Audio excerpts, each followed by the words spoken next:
Shalom saudara, selamat pagi. Mari lambaikan tanganmu semuanya. Saudara yang kekasih dalam Kristus, saya percaya bahwa tidak ada satupun di antara kita yang tidak mengecap kasih setia Tuhan. Amin. Satu detik pun tidak pernah. Oleh sebab itu, segala pujian dan sembah kita yang kita berikan kepada Tuhan hari ini, kita berikan dengan hati yang terbaik. Dan sembah puji yang kita berikan kepada Allah itu adalah nyanyian baru yang kita naikkan kepada Tuhan. Oleh sebab itu mari angkat wajahmu, mari angkat hatimu, mari kita bersorak untuk memuliakan nama Tuhan. Haleluya. Mari kita berdoa di hadapan Tuhan. Yesus, kami mencintaimu. Yesus, kami mengasihimu. Engkaulah satu yang kami punya. Bapa yang baik, biarlah kami menjadi alat kemuliaan-Mu. Dan pada saat pagi hari ini, di mana kami berkumpul beribadah bersama, dan kami percaya Allah hadir di sini untuk membuat kami berbeda. Ketika kami kembali dari tempat ini, kami tidak sama lagi, kami berbeda. Dan biarlah Tuhan, kami tercengang akan kemegahan kasih-Mu yang kami lihat dan kami rasakan pada saat ini. Mari Engkau Tuhan, nikmatilah setiap ibadah sembah kami, dan biar kami bertemu Engkau di tempat ini. Haleluya, haleluya. Yesus abadi kepunyaan kami. Haleluya Yesus. Oh Yesus. Terima kasih Tuhan. Terima kasih Bapa. Haleluya Yesus. Oh, ku berbahagia, yakin teguh, Yesus abadi kepunyaanku. Aku warisnya, ku ditebus ciptaan baru, ciptaan baru. Roh Kudus, aku bernyanyi,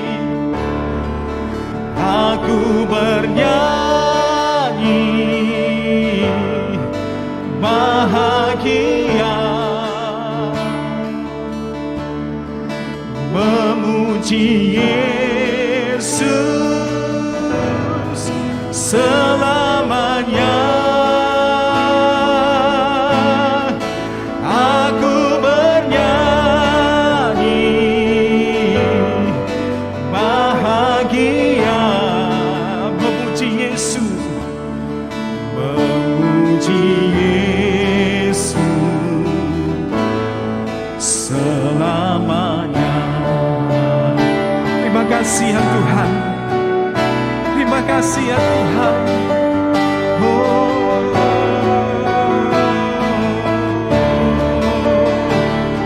Yesus, terima kasih. Aku serahkan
memuji Yesus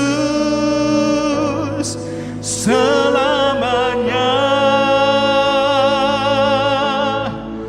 Aku bernyanyi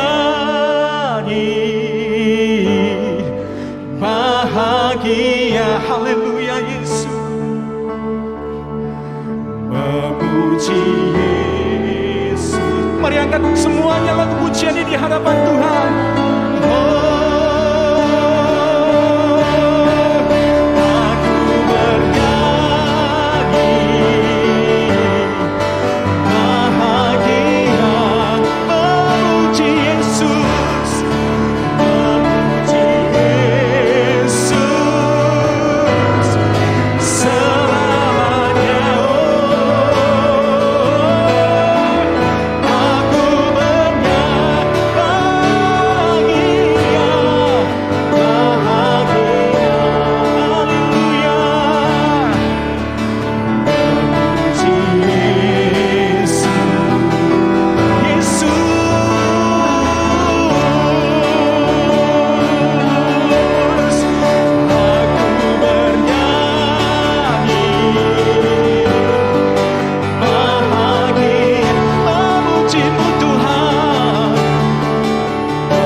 Haleluya, haleluya Yesus.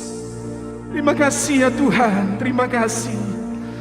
Haleluya Yesus. Ku hidup karena anugerah-Mu.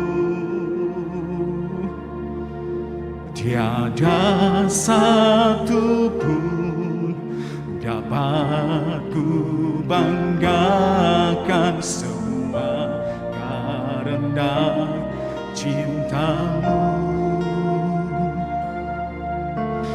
Ini hidupku, pimpin jalanku, Yesus pegang erat tanganku.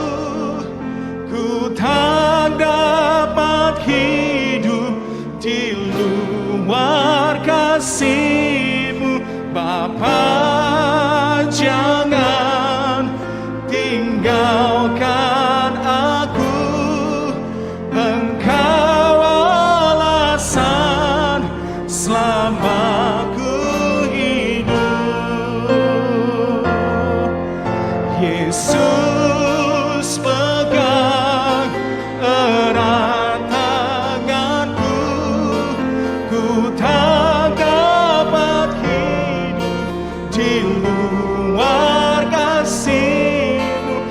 Bapa, jangan tinggalkan aku.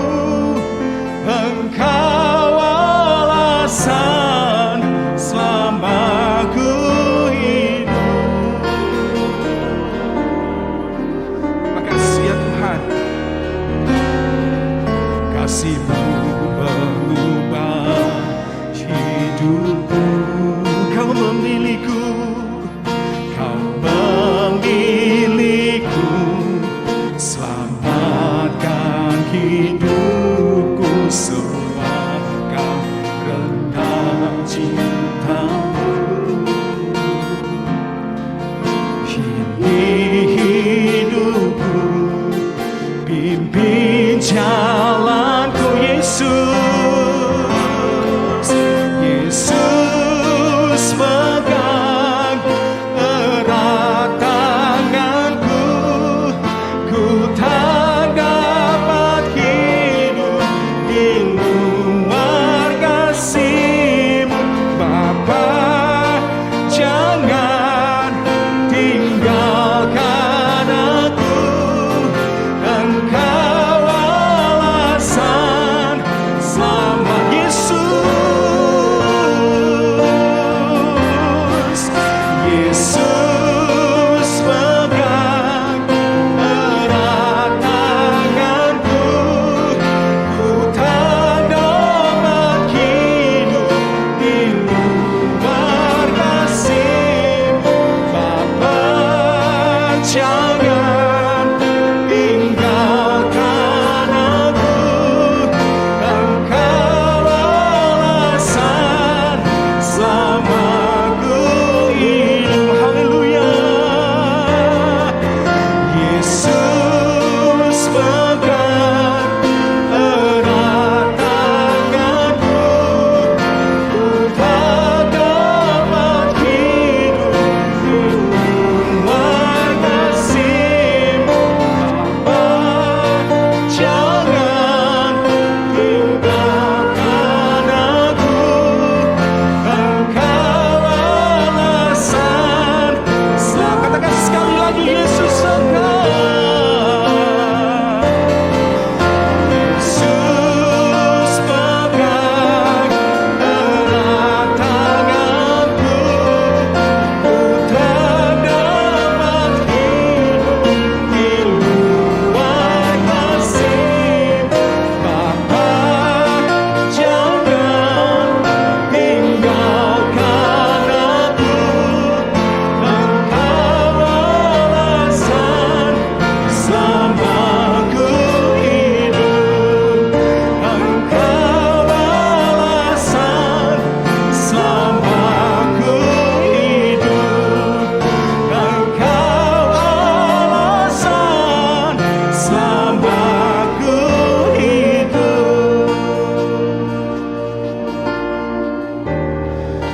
Haleluya Yesus. Haleluya.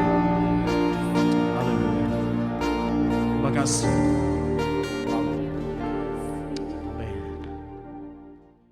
Shalom Bapak Ibu Saudara yang dikasihi oleh Tuhan Yesus, puji Tuhan. Kita bersyukur pada kesempatan ini kita kembali bisa beribadah dan kita percaya ketika kita membuka hati kepada Tuhan, Tuhan akan mengerjakan sesuatu yang indah dalam kehidupan kita.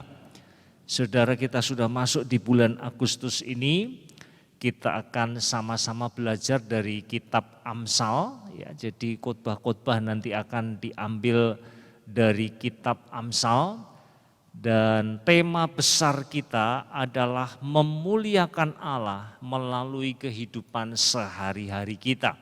Nanti saya akan menjelaskan mengapa ya tema besar itu.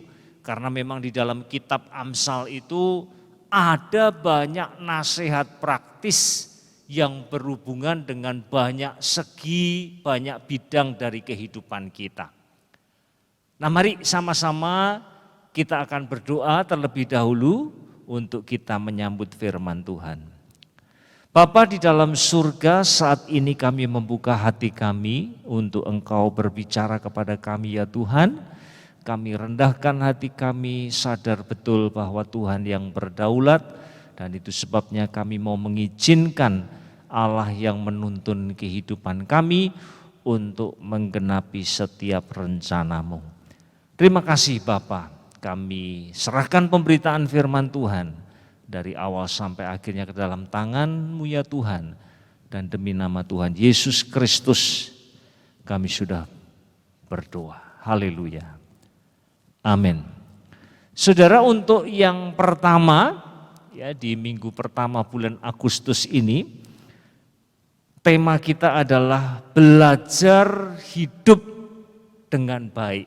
Ya, belajar hidup dengan baik, dan teks yang akan kita angkat untuk kita pelajari bersama-sama adalah dari kitab Amsal pasal pertama, ayat pertama sampai dengan yang ke-7. Ya, jadi ini memang bentuknya adalah sebuah pendahuluan, ya, kehidupan yang baik yang mencakup semua segi kehidupan. Karena dalam kitab Amsal maka ada banyak sekali ya nasihat-nasihat, misalnya dalam kaitan mengenai hubungan orang tua dengan anak. Bagaimana kita seharusnya ya bersikap pada saat kita marah misalnya. Lalu ada nasihat-nasihat mengenai pernikahan, ya. Ada nasihat mengenai kemiskinan dan kekayaan. Ada juga banyak nasihat mengenai bahaya daripada kesombongan.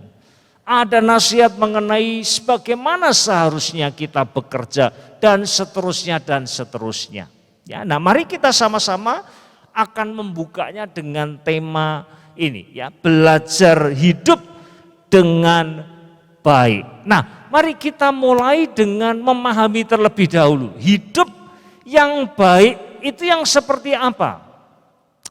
Kalau kita melihat dalam tradisi Yunani kuno, ya, maka biasanya mereka akan mengatakan hidup yang baik itu adalah hidup yang bermoral dan punya wawasan yang luas, ya, dari sisi pengetahuannya. Ya. Jadi orang yang punya hidup yang baik itu pertama karakter moralitasnya baik. Plus dia juga punya pengetahuan yang luas. Itulah kehidupan yang baik. Tetapi apakah menurut Allah sama dengan pandangan orang-orang Yunani kuno? Saudara, ternyata tidak, saudara. Bagi Allah, kehidupan yang baik adalah kehidupan yang dijalani dengan hikmat.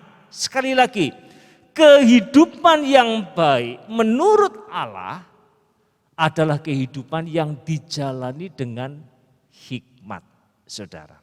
Nah, tetapi sayangnya sama seperti pada zaman Alkitab, begitu pula pada zaman kita sekarang ini, ya, maka hikmat itu langka di dalam kehidupan manusia. Saya mau mengutip perkataan dari Warren Wiersbe, ya, yang mengatakan demikian. Kita sedang hidup di zaman informasi, ya, kalau dalam bahasa Inggris information age. Tapi kita tidak sedang hidup di zaman hikmat, ya, the age of wisdom. Banyak orang yang sangat ahli dengan komputer, namun mereka amatir dalam kehidupan. Komputer dapat menyimpan data dan menaati signal-signal, tapi ia tidak dapat memberikan kepada kita kemampuan untuk menggunakan pengetahuan kita dengan bijak. Yang kita butuhkan dewasa ini adalah hikmat, dan hikmat itulah yang akan mengangkat kualitas kehidupan kita menjadi kehidupan yang baik di pemandangan Tuhan. Nah, kesempatan ini saudara saya mau menyampaikan 3 ya, simple saja. Pertanyaannya what, who, dan where. Ya, apa itu hikmat? Siapa yang butuh hikmat? Lalu di mana kita menemukan hikmat itu? Nah, mari kita mulai yang pertama, saudara. Apa itu hikmat? Ya, saya membaca 2 ayat pertama dari Amsal pasal yang ke-1. Amsal Salomo bin Daud, Raja Israel. Ayat kedua, untuk mengetahui hikmat. Ya, ini kalau dalam bahasa Ibrani hokmah dan didikan. Untuk mengerti kata-kata yang bermakna. Saudara perhatikan kata hikmat di situ, ya, sekali lagi dalam bahasa Ibrani itu hokmah, ya, yang artinya skill, ya, skill atau keterampilan atau keahlian, saudara.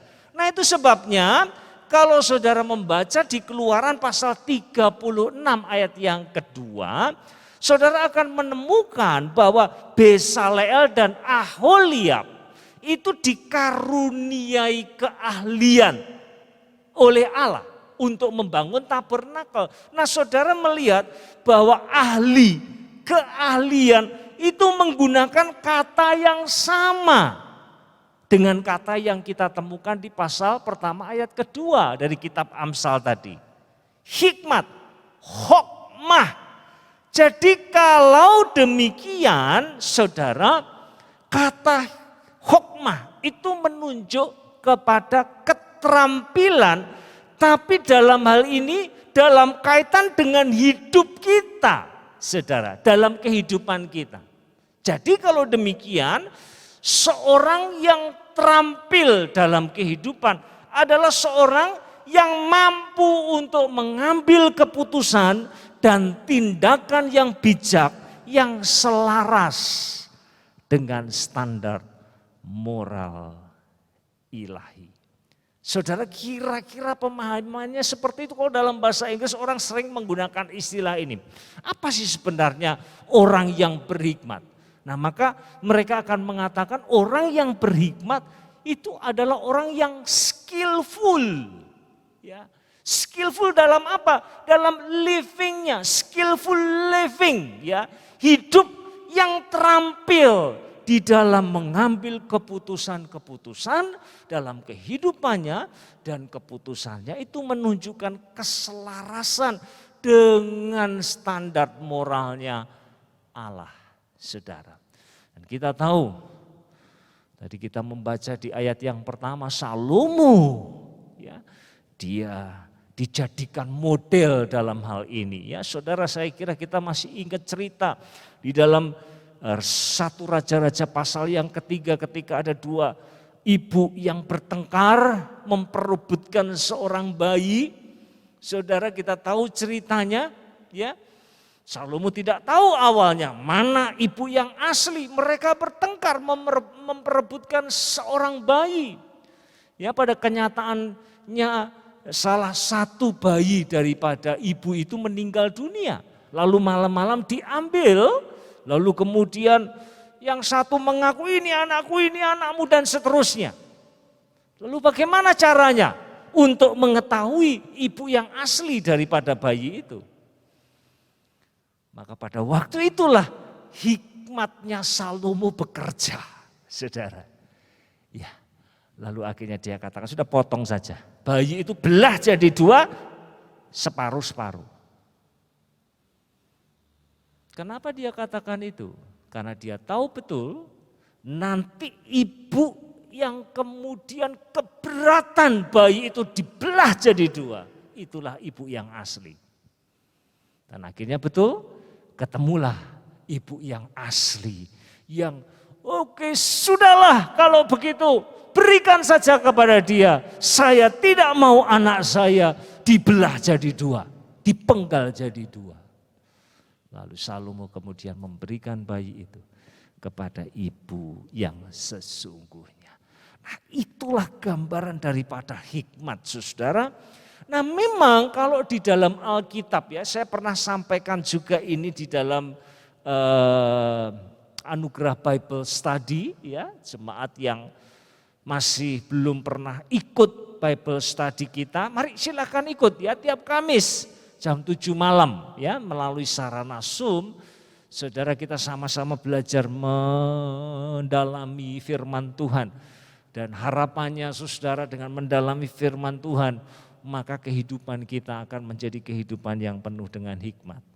Saudara ya. Nah, ada perbedaan antara pengetahuan, akal budi, lalu hikmat. Apa bedanya? Ya, saudara bisa melihat di layar nanti ya bahwa pengetahuan itu sifatnya kognitif ya. Head knowledge, cuma di kepala toh. Saya mengetahui sebuah fakta, sebuah informasi, itulah pengetahuan. Lalu akal budi menerapkan apa yang saya tahu. Jadi fokusnya pada doing-nya, melakukannya. Nah, tetapi masih ada yang kurang di situ. Apa? Saya melakukannya, tapi saya enggak tahu kenapa saya melakukannya. Ya pokoknya ya saya tahu itu baik, saya lakukan saja. Nah, inilah yang membedakan saudara ya dengan hikmat. Kalau hikmat menggunakan pengetahuan dan akal budi dalam pengambilan keputusan, lalu dia juga tahu kenapa saya melakukan itu dan kenapanya itu biasanya dihubungkan dengan Tuhan. Berpusat pada Allah, saudara. Saya ilustrasikan ada 3 figur di situ ya. Contoh misalnya, seorang yang berpengetahuan bisa mengatakan begini, bersyukur itu baik. Allah menghendaki kita bersyukur. Tapi belum diterjemahkan dalam tindakan, saudara. Baru di kepala saja. Nah sekarang pindah, orang yang berakal budi akan mengatakan begini, saya sedang belajar dengan pertolongan Tuhan untuk mensyukuri segala keadaan walaupun saat ini saya sedang sakit. Itu orang yang berakal budi. Ya, tidak hanya tahu, tapi dia belajar untuk menerapkan meskipun situasinya buruk. Lalu bedanya apa dengan orang yang berhikmat? Orang yang berhikmat akan mengatakan begini, saya sedang belajar dengan pertolongan Tuhan, mensyukuri segala keadaan walaupun saat ini saya sedang sakit. Karena saya tahu ini berkenan kepada Tuhan. Ya, jadi bedanya antara akal budi dan hikmat. Kalau orang berhikmat itu tahu kenapa dia melakukan sesuatu dan biasanya alasannya ini berhubungan dengan Tuhan. Karena itu mempermuliakan Tuhan, karena itu menyukakan hati Tuhan, maka saya melakukannya.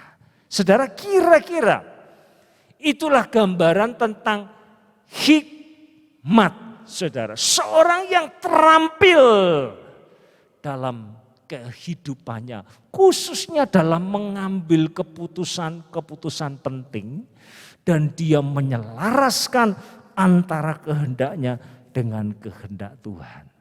Dia menundukkan kemauannya di bawah otoritas kemauannya Tuhan dan senantiasa mengutamakan Tuhan lebih daripada kepentingan diri sendiri.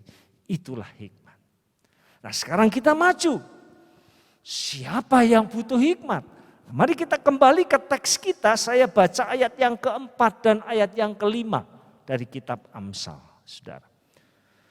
Untuk memberikan kecerdasan kepada orang yang tidak berpengalaman dan pengetahuan serta kebijaksanaan kepada orang muda.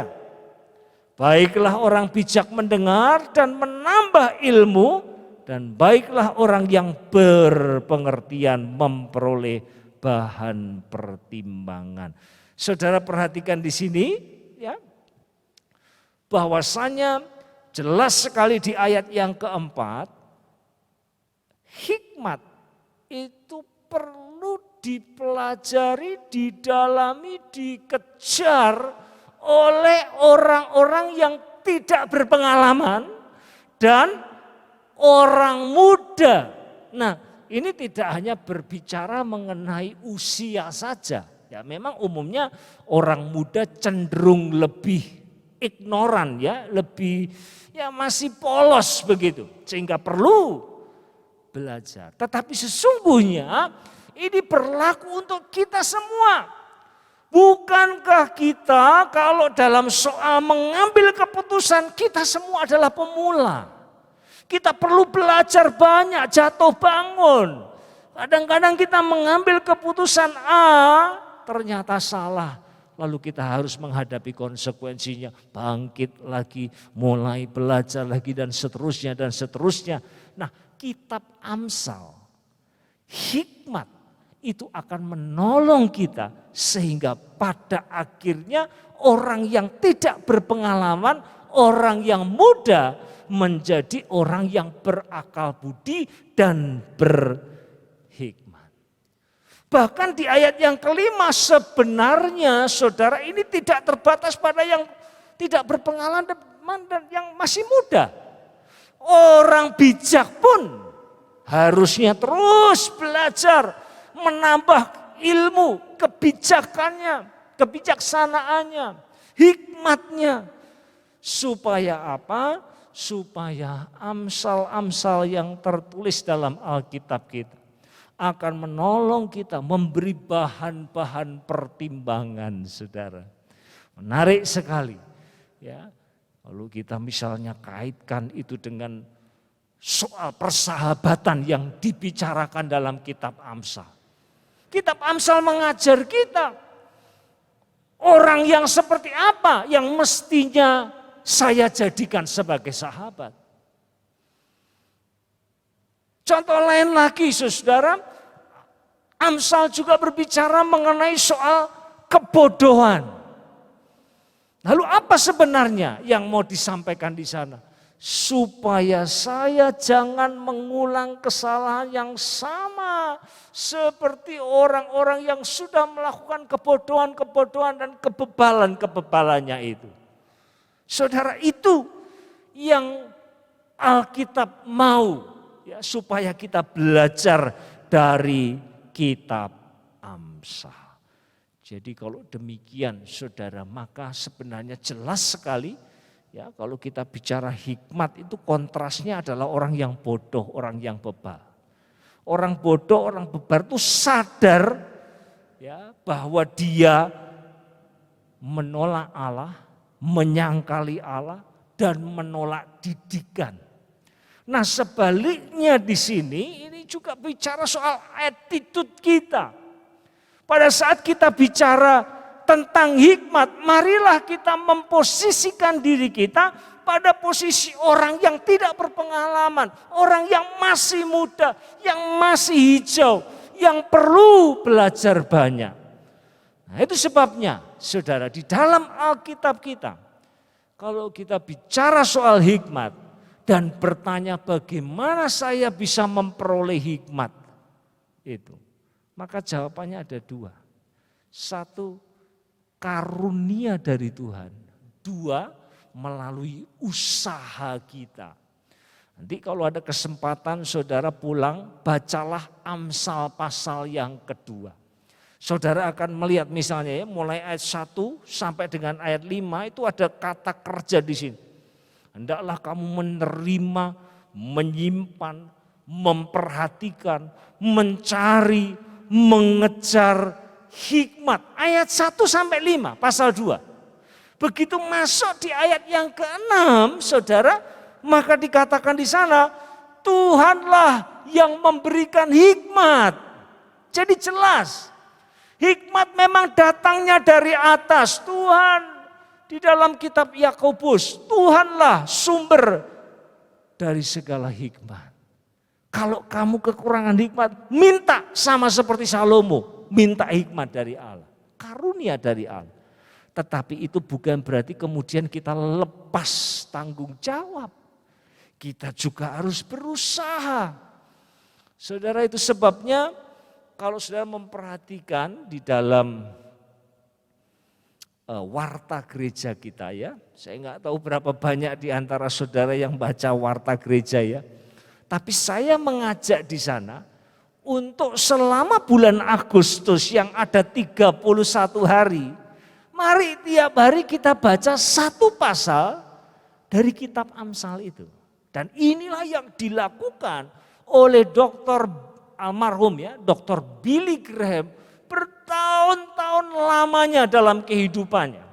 Dia setiap hari membaca satu pasal dari kitab Amsal, satu pasal dari kitab Mazmur. Lalu masih ada bagian yang lain yang dia baca. Bergantung dia sedang belajar di bagian mana dari Alkitab. Tetapi yang rutin dia baca setiap hari, satu pasal Mazmur, satu pasal dari kitab Amsal. 1 bulan selesai. Saudara dan saya percaya kehidupan saudara akan diperkaya dengan nasihat-nasihat ilahi, saudara. Dan saya percaya kalau itu kita lakukan dalam kurun waktu yang panjang, maka nasihat-nasihat firman Tuhan itu akan mengendap, terinternalisasi di dalam hati kita. Sehingga suatu saat kita ketemu dengan masalah, kita harus mengambil sebuah keputusan yang penting, maka firman itu akan hidup dan memberi pertimbangan kepada kita. Sehingga keputusan kita menjadi keputusan yang berkenan kepada Tuhan dan memuliakan Dia. Yang terakhir, saudara, di manakah hikmat berada? Ayat yang ke-7 kita baca ya, kembali ke kitab Amsal pasal yang pertama. Takut akan Tuhan adalah permulaan pengetahuan. Tetapi orang bodoh menghina hikmat dan didikan. Saudara perhatikan di sini baik-baik ya. Bahwasanya kalau kita bicara soal hikmat dalam Alkitab, itu selalu sifatnya relasional ya. Jadi tidak ada yang namanya orang berhikmat tanpa hubungan dengan Allah. Tidak ada ceritanya, saudara. Tidak ada. Selalu harus dimulai dengan hubungan pribadi dengan Allah.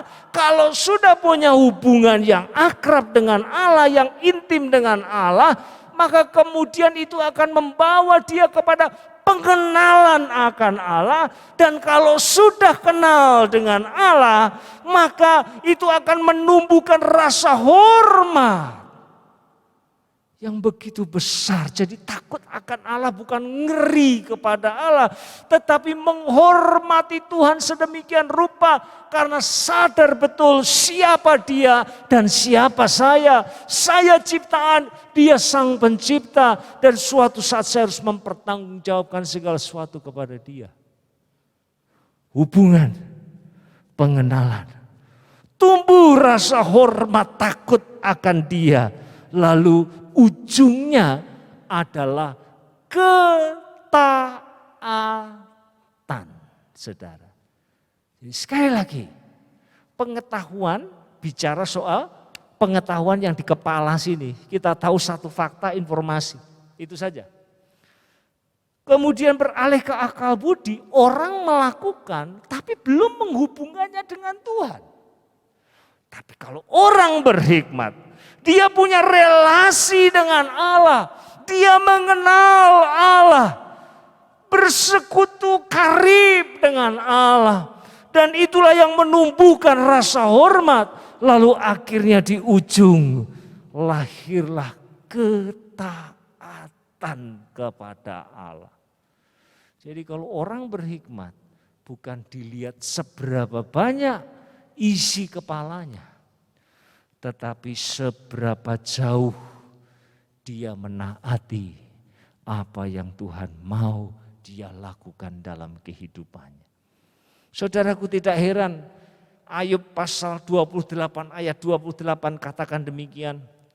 Tetapi kepada manusia ia berfirman, sesungguhnya takut akan Tuhan itulah hikmat, dan menjauhi kejahatan itulah akal budi. Jadi sebenarnya sinonim bukan di sini. Kalau kita tanya takut akan Allah itu apa? Takut akan Tuhan itu apa? Sama dengan menjauhi kejahatan. Dan menjauhi kejahatan tidak mungkin hanya di sini saja, tidak mungkin. Itu sudah diterjemahkan dalam tindakan yang nyata, perilaku sehari-hari dalam kehidupan kita. Baru kemudian orang akan tahu kita adalah seorang yang takut akan Allah. Saudaraku yang dikasihi oleh Tuhan, itu sebabnya saya mau tutup dengan 2 ayat di dalam kitab Yakobus ya. Pasal yang ketiga ayat 13 lalu lompat ke ayat 17 Saudara ya. Ayat ini sangat baik untuk kita menutup bagian firman Tuhan pada pagi hari ini. Di sana dikatakan ayat 13 pasal yang ketiga surat Yakobus.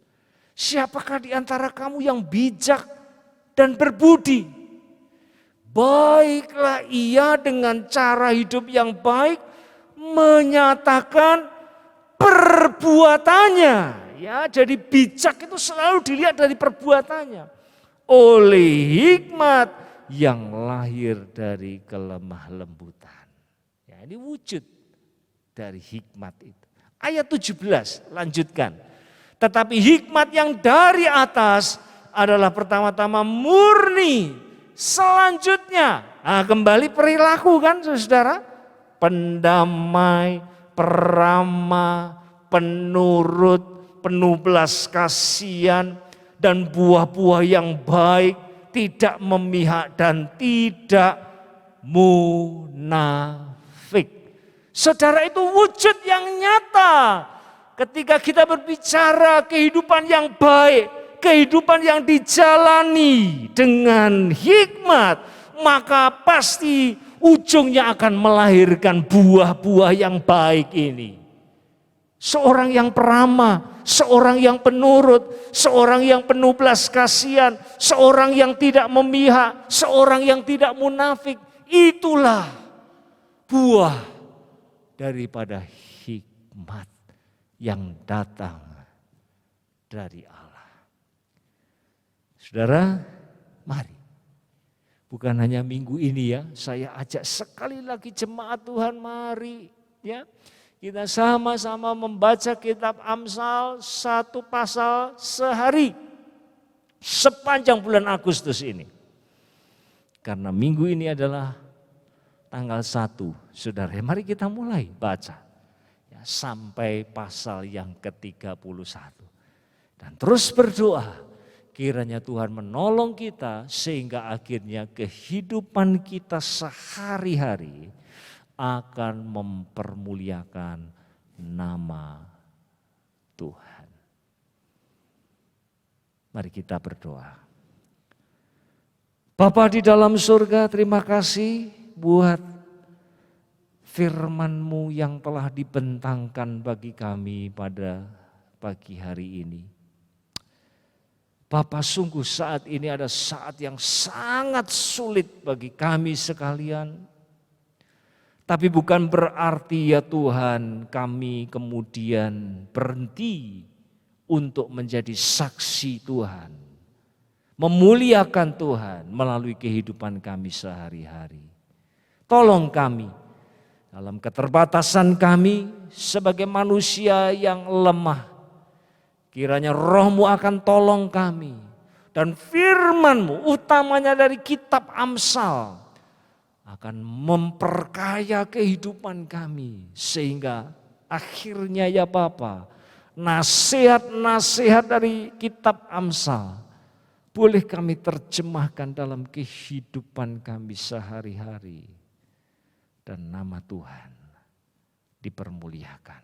Hamba berdoa setiap jemaat Tuhan yang sedang menyaksikan tayangan ini dimanapun mereka berada ya Tuhan. Mari Bapa, tolong kami.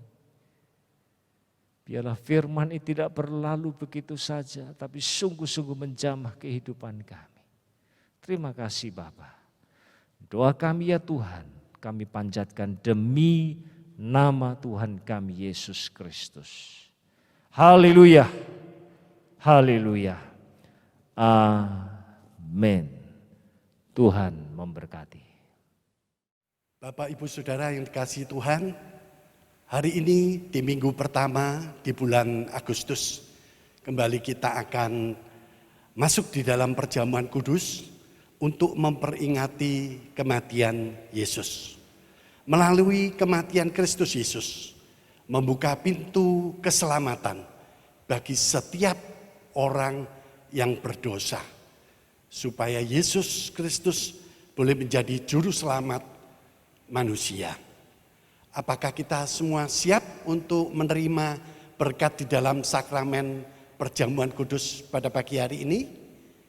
Ya, puji Tuhan. Bapak, Ibu, Saudara yang mengikuti ibadah ini di rumah atau dimanapun berada, dapat mempersiapkan roti, biskuit, dan juga anggur atau teh, air yang sebagai lambang daripada tubuh dan darah daripada Kristus. Mari bersama-sama kita mengarahkan hati kita untuk kita boleh mengingat akan setiap kebaikan Tuhan. Mengingat pengorbanan yang begitu mulia bagi setiap kita semuanya. Masing-masing kita dapat mengintrospeksi dan kita boleh berdoa kepada Tuhan. Dan hendaklah, janganlah di antara kita masih menyimpan dosa.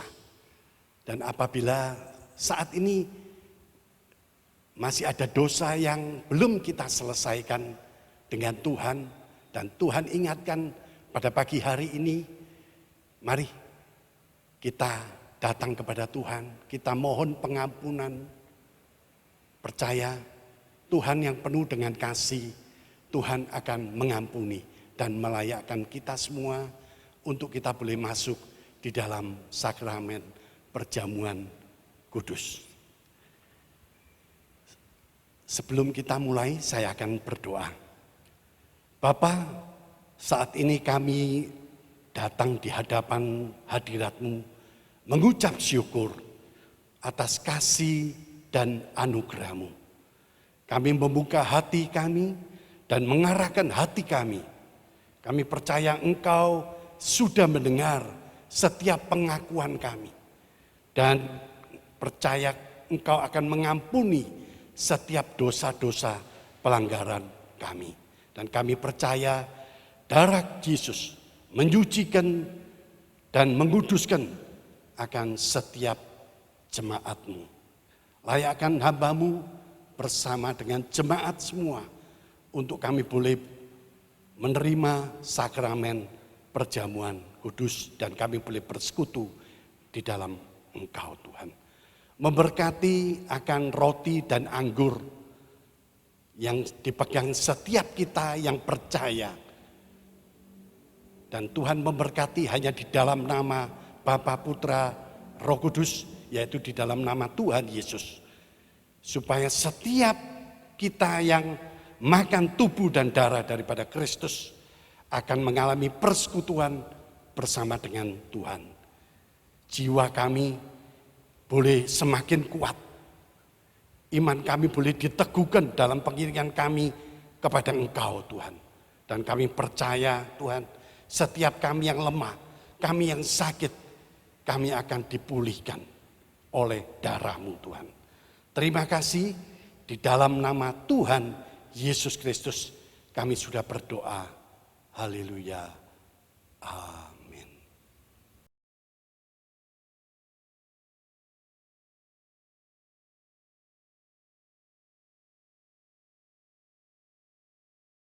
Kita akan angkat roti yang melambangkan tubuh Kristus di tangan kanan kita. Kita angkat tinggi-tinggi ya, dan dengarkan firman Tuhan.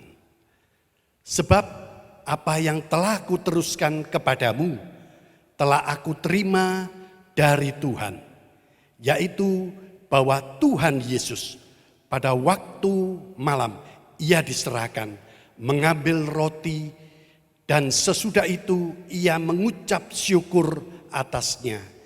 Ia memecah-mecahkan dan berkata, inilah tubuhku yang diserahkan bagi kamu.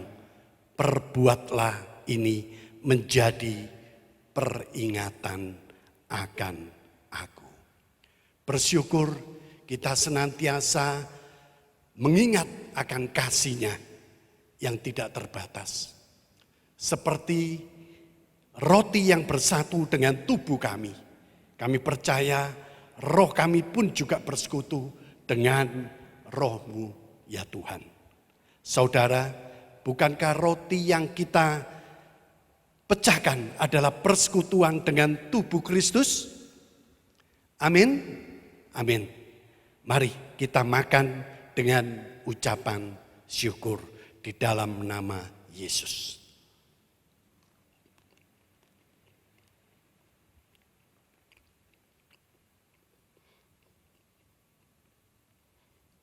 Haleluya.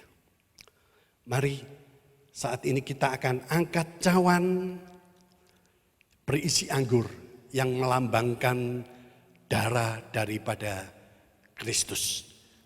Dan dengarkan firman Tuhan, demikian juga ia mengambil cawan sesudah makan lalu berkata, cawan ini adalah perjanjian baru yang dimateraikan oleh darahku. Perbuatlah ini setiap kali kamu meminumnya menjadi peringatan akan aku. Sebab setiap kali kamu makan roti ini dan minum cawan ini, kamu memberitakan kematian Tuhan sampai Ia datang. Darah Kristus yang suci sudah menebus dosa saya dan saudara. Saudara, bukankah cawan pengucapan syukur yang atasnya kita ucapkan syukur adalah persekutuan kita dengan darah daripada Kristus? Amin. Amin. Mari kita minum dengan iman di dalam nama Yesus.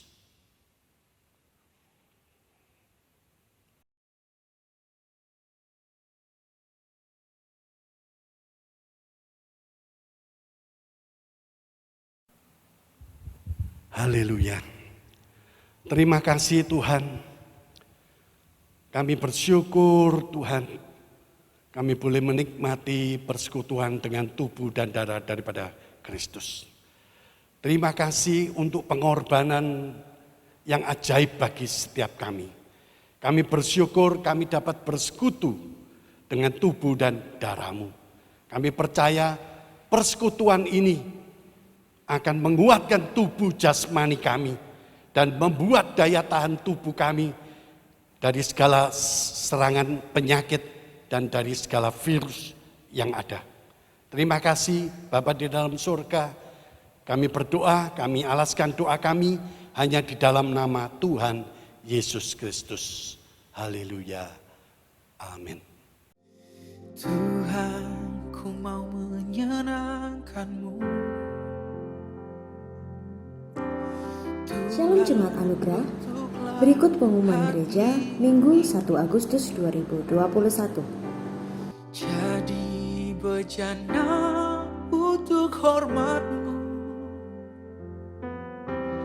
cemerlang bagai emas murni. Tuhan, ku serahkan hatiku. Kitab Amsal mengatakan takut akan Tuhan adalah permulaan pengetahuan, tetapi orang bodoh menghina hikmat dan didikan. Mari bersama bertumbuh dan menerima didikan dalam Anugerah Bible Study yang diadakan pada hari Kamis 5 Agustus 2021 pada pukul 7 malam melalui sarana Zoom. Bagi jemaat yang memiliki anak usia remaja, dapat mendorong putra-putrinya untuk mengikuti kegiatan Teens Prayer Meeting yang diadakan pada hari Jumat 6 Agustus 2021 pada pukul 7 malam melalui sarana Zoom. Demikian pengumuman gereja selama sepekan. Selamat hari Minggu, Tuhan Yesus memberkati. Hanya itu kerinduanku. Saudara yang kekasih dalam Kristus, hidup kita adalah persembahan bagi Tuhan. Oleh sebab itu, dalam keseharian kita harus berusaha memperkenankan akan hadirat Tuhan. Baik, pada saat ini kita akan mengakhiri ibadah kita. Saya undang kita bangkit berdiri, dan kita akan menerima dua berkat di hadapan Tuhan. Haleluya, Yesus. Ku persembahkan hidupku kepadamu, Tuhan. Untuk kemuliaan-Mu ku berikan hidup ini sebagai persembahan yang berkenan padamu. Ku persembahkan hidup kepadamu, Tuhan. Untuk kemuliaan-Mu ku berikan hidup ini sebagai persembahan yang berkenan padamu. Yesus, ku persembahkan hidupku kepadamu, Tuhan. Untuk kemuliaan-Mu ku berikan hidup ini sebagai persembahan yang berkenan padamu. Ku berikan hidupku.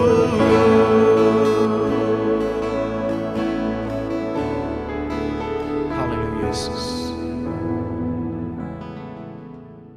Jemaat yang dikasihi Tuhan, dalam beberapa waktu mendatang gereja masih tetap mengadakan ibadah secara online. Hingga kondisi benar-benar memungkinkan dan aman untuk mengadakan ibadah secara tatap muka atau langsung. Saya menghimbau agar jemaat Tuhan dapat mendoakan agar pandemi ini dapat segera berlalu dan mentaati ketentuan-ketentuan protokol kesehatan dengan ketat agar kita terjaga. Ibadah online ini telah selesai, saya akan menaikkan doa berkat. Kami bersyukur untuk waktu kami dapat beribadah. Dan kami boleh menerima berkat rohani. Terima kasih untuk persekutuan yang indah. Ketika kami boleh menikmati tubuh dan darah daripada Kristus bagi kami. Tuhan memberkati akan setiap tangan yang memberikan korban persembahan. Korban persepuluhan, korban diakonia, korban misi. Tuhan memberkati semuanya untuk pekerjaan Tuhan. Tuhan terima kasih. Kami menyadari semua boleh terjadi sesuai dengan kehendak-Mu. Dan semua itu ada waktunya. Dan kami percaya semuanya boleh mendatangkan kebaikan bagi setiap kami semuanya. Kiranya melalui damai sejahtera yang daripada Kristus ini akan memberikan kita ketenangan di dalam kehidupan kita.